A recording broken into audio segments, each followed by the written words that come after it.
Greetings for the day. Welcome to yet another session of Vedic Maths. Today, I am going to teach you square of 2 digit. If you have looked at the previous video, we have done squares ending in 5, squares starting with 5, squares ending in 25, and today the squares of 2 digit. With this concept, you can solve all the squares of 2 digits. So let's start this. The square of 34. Okay. So the first step is you will take the square of the number 3, the first number, your tens digit. So 3 into 3 is 9. So I write 9 over here. Okay. Second step, I take the square of the second digit. So this is my first digit, this is my second digit. So 4 into 4 is 16. So I write 16 over here. Now we take both the numbers, like this is 3 and this is 4. And I multiply it by 2. If you have seen my previous concept video of doubling, you'll understand multiplying by 2 is nothing but doubling.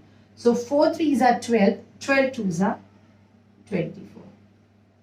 I write this number below this number. But one thing to be taken care of is that your unit never changes in Vedic math. So I leave this number and I write my 24. Always, you will not be writing your 24, any number below this unit digits, and I'll simply add this number. So if you can add this number, you get the answer as 1156. And this is the square of 34.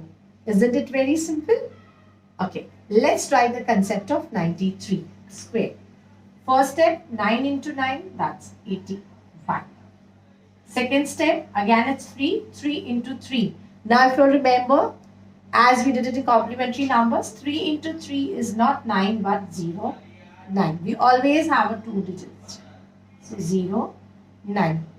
Now 2 into 9 into 3. 3 9s are 27 and the double of that is 54. So I add my 50. As I said, you will not write anything below the unit digits. Now simply add this. This is 8, 6, 4, 9. And this is your answer. Try the square of 87 and let me know, do you get the answer by this trick or not? Thank you.